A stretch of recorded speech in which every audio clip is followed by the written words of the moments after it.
Hello, good morning, જય શ્રી કૃષ્ણ. આજે આપણે દિવસની શરૂઆત ગોવર્ધન મઠ અને સ્વર્ગદ્વાર બીચ પર વિઝિટ કરીને કરીશું. મોર્નિંગમાં સ્વામિનારાયણ મંદિરથી ચેકઆઉટ કરીને નીકળ્યા અને ત્યારબાદ હવે સ્વર્ગદ્વાર બીચ જઈએ છીએ.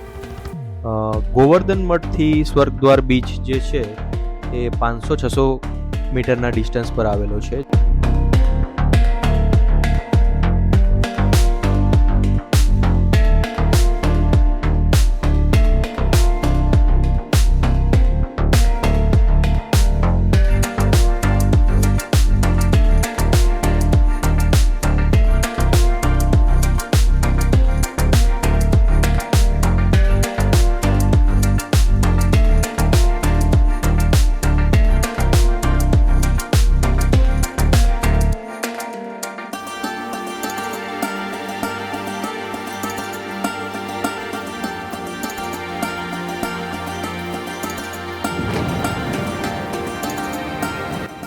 સ્વર્ગદ્વાર બીચ ઉપર અમે 15થી 20 મિનિટ ટાઈમ સ્પેન્ડ કર્યો.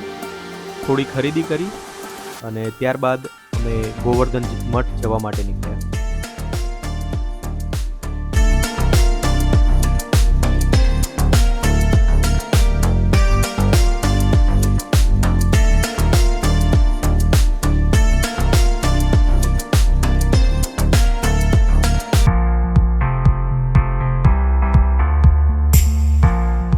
આવી ચૂક્યા છે આદિ ગુરુ શંકરાચાર્ય દ્વારા સ્થાપિત ગોવર્ધન મઠમાં. ઈસવીસન પૂર્વે 500 વર્ષ પહેલા ચારે દિશાઓમાં એક એક મઠની સ્થાપના કરવામાં આવી હતી, હિન્દુત્વના પ્રચાર માટે અને ધર્મની રક્ષા માટે. તો એમાંનું એક આ છે. ઉત્તરમાં ચારધામ જે છે આપણું બદ્રીનાથની જોડે જોશી મઠમાં એક મઠની સ્થાપના કરવામાં આવી. પૂર્વમાં જે અત્યારે છીએ આપણે ત્યાં મઠની સ્થાપના કરવામાં આવી. પશ્ચિમમાં દ્વારકામાં છે આદિગુરુ શંકરાચાર્યનો મઠ અને દક્ષિણમાં શૃંગેરી કર્ણાટકા સ્ટેટમાં ત્યાં છે એક મઠ. હવે આ મઠની વાત કરીએ તો આના મેન દેવી અથવા તો ભગવાન તરીકે જગન્નાથ ભગવાન એટલે કે શ્રી કૃષ્ણ અને વિમલા દેવીની પૂજા અર્ચના કરવામાં આવે છે. આ અહીંયા મંદિર બી એમનું બનાવેલું છે અને જસ્ટ મંદિરની બાજુમાં કુંડ બી છે. અહીંયાથી જગન્નાથ ભગવાનનું મંદિર નિયરલી 500 મીટર જેટલું જ છે અને બીચ અહીંયાથી આ બાજુ બીચ આવેલો છે ને આ બાજુ મંદિર છે અને બંનેની વચ્ચે જ મઠ આવેલો છે. તો દર્શન કરવા જઈએ હવે.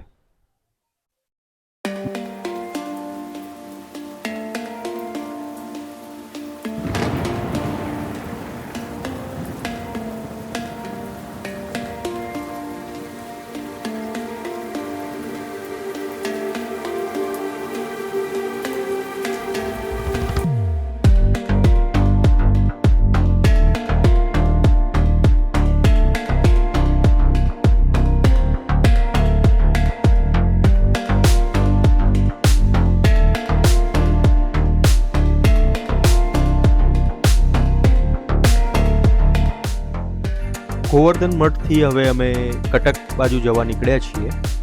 વચ્ચે રસ્તામાં સાક્ષી ગોપાલ ભગવાનનું મંદિર આવે છે, ત્યાં દર્શન કરવા જઈશું.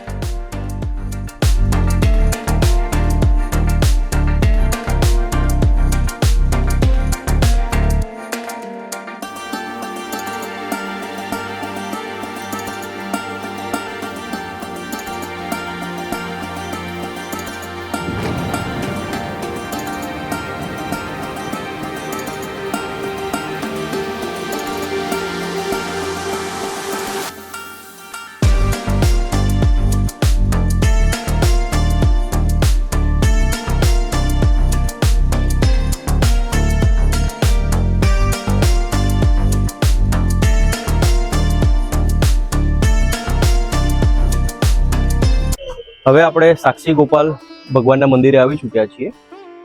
આ મંદિર પુરીથી ભુવનેશ્વર જવાના રસ્તા ઉપર સ્થિત છે.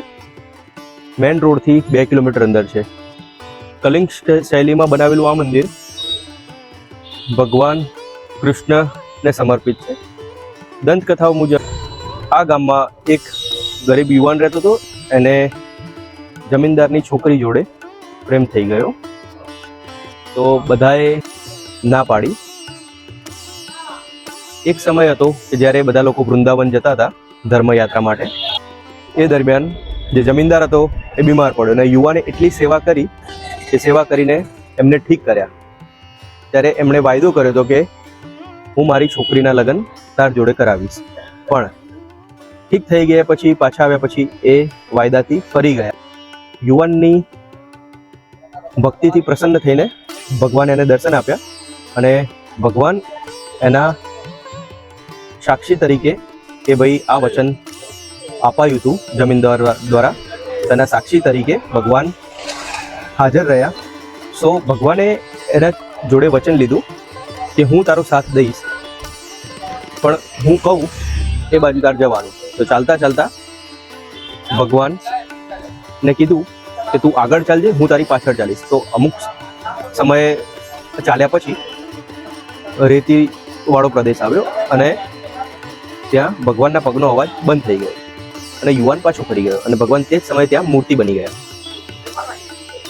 ગામવાળાએ ભક્તિથી, યુવાનની ભક્તિથી પ્રસન્ન થઈને મંદિર બનાવ્યું, એમના લગ્ન કરાવ્યા અને જે જગ્યાએ મૂર્તિ હતી ત્યાં મંદિર બન્યું.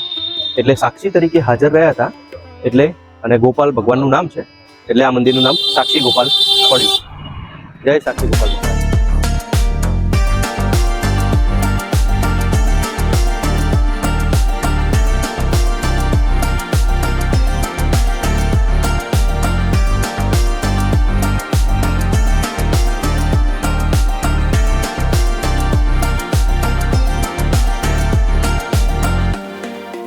સાક્ષી ગોપાલ ભગવાનના દર્શન કરીને અમે નંદકાનન ઝૂઓલોજિકલ પાર્ક કે જે ચેન્નઈમાં આવેલા વેન્દાલુર ઝૂ પછી ઇન્ડિયાનું બીજા નંબરનું સૌથી મોટું ઝૂ છે ત્યાં વિઝિટ કરવા જઈશું.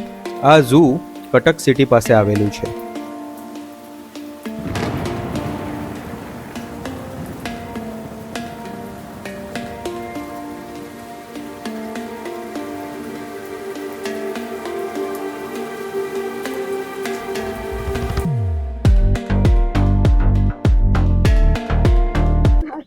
તો હવે આપણે આવી ચૂક્યા છે નંદકાનન ઝૂ, જે ઓડિશાનું સૌથી મોટું ઝૂ છે.